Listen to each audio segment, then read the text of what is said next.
Olá minha gente, mais uma vez sejam todos muito bem-vindos ao canal e nesse vídeo nós vamos apresentar o conceito de campo vetorial.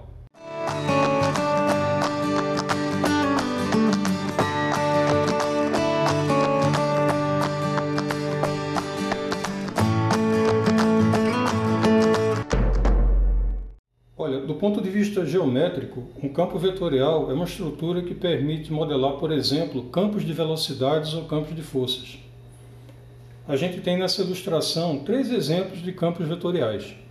Nesse primeiro exemplo, se você olha para o lado direito aqui do campo, você vê que há uma tendência de movimento para cima e desse lado uma tendência de movimento aqui para baixo.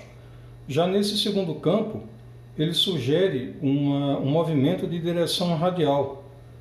Ou seja, se você imaginar que isso aqui é um campo de escoamento, se você jogasse, por exemplo, aqui uma determinada partícula, a tendência seria ela seguir para fora aqui do centro, num movimento de direção radial externa. Já nesse caso, as linhas desse campo aqui dão uma ideia de circulação. Se você imaginar que isso aqui, por exemplo, fosse um campo também de um fluido em movimento, se você jogasse uma partícula aqui, a tendência seria essa partícula realizar um movimento circulatório. Então veja, do ponto de vista geométrico, um campo de vetores nada mais é do que um campo de direções. E do ponto de vista analítico, o que é um campo vetorial? Como é que a gente formaliza matematicamente um campo vetorial? Então, o campo vetorial nada mais é do que uma função que para cada ponto do plano xy ele atribui um vetor.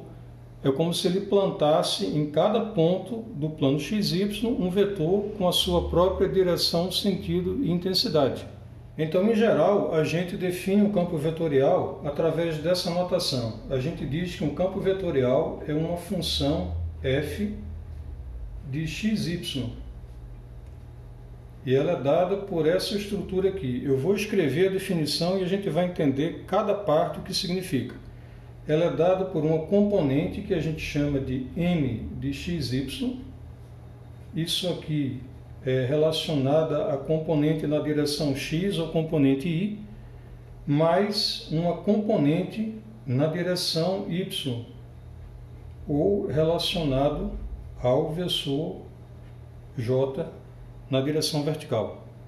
Então, nesse ponto, eu abro um parêntese para dizer para vocês o seguinte: esses três exemplos de campos que nós temos aqui e essa definição que eu coloquei, ela é a definição de um campo vetorial bidimensional, plano, de duas dimensões. Mas você pode ter um campo vetorial de três dimensões. Você pode ter um campo vetorial tridimensional. Basta que você acrescente aqui mais uma componente relacionada à direção z ou ao vetor k. Mas, para efeito didático, nós vamos começar apresentando os campos vetoriais bidimensionais. No momento oportuno, com relação a temas que virão a seguir, aí a gente generaliza os campos vetoriais para o caso tridimensional. Bom, então vamos entender o que significa cada parte dessa notação que define um campo vetorial. Então, em primeiro lugar, a gente costuma denominar pela letra F, mas poderia ser, em princípio, qualquer letra. Em cima da letra F tem uma seta para exatamente denotar que se trata de uma grandeza vetorial. E esse campo vetorial, lembra que eu falei que é um campo de direções que a cada ponto do plano xy associa um vetor? Então, por isso que essa função f ela é uma função de cada ponto xy do plano. Então, ela é definida por duas parcelas que são as componentes, na verdade, horizontal, a componente x, e a componente na direção vertical, na direção y. Então, veja, cada uma dessas componentes, tanto a m como a n, elas dependem também de x e y. Ou seja, quando você aplica a função m num ponto, com valores x e y, você obtém aqui um número. Esse número será a componente horizontal. E quando você aplica a função n no mesmo ponto, x e y, que é o mesmo ponto daqui e o mesmo ponto onde a função está sendo aplicada, você encontra um outro número. E esse outro número, esse outro escalar, é o componente j da função. Bom, minha gente, então vamos dar uma olhada nesse exemplo. suponhamos que eu tenha um campo vetorial definido da seguinte forma. Uma f de xy dada por x ao quadrado y, componente i, mais x menos 2y, componente j. Então, vamos identificar o seguinte. Essa função aqui, que é a função coeficiente da componente i, que é a função x ao quadrado y, é o que a gente está chamando ali da m de xy. Então, veja que, de fato, é uma função que depende das variáveis x e y. Por outro lado, essa segunda componente, a função x menos 2y, é o que a gente está chamando ali da função n de xy. Então, veja o que acontece. Se de repente, por exemplo, eu escolho um ponto lá do plano, o ponto de coordenadas, por exemplo, 3, 1, e aí eu quero saber qual é o vetor que está associado ao ponto de coordenadas 3, 1 por esse campo vetorial definido aqui. Então, basta que eu faça o seguinte, que eu avalie a imagem desse campo vetorial no campo de coordenadas, no ponto, de coordenadas x igual a 3 e y igual a 1. Então, o que eu faço? Basta que eu vá em cada uma dessas componentes m e n, e onde aparece a variável x eu troque por 3, e onde aparece a variável y eu troque por 1.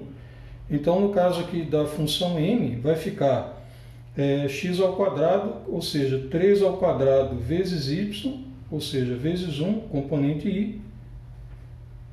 E no caso da componente j vai ser x, que é 3, menos 2 vezes y, que é 1, componente j. Então, fazendo essas contas, a gente encontra que esse é o vetor de coordenadas o quê? 3 ao quadrado, 9, vezes 1 é 9.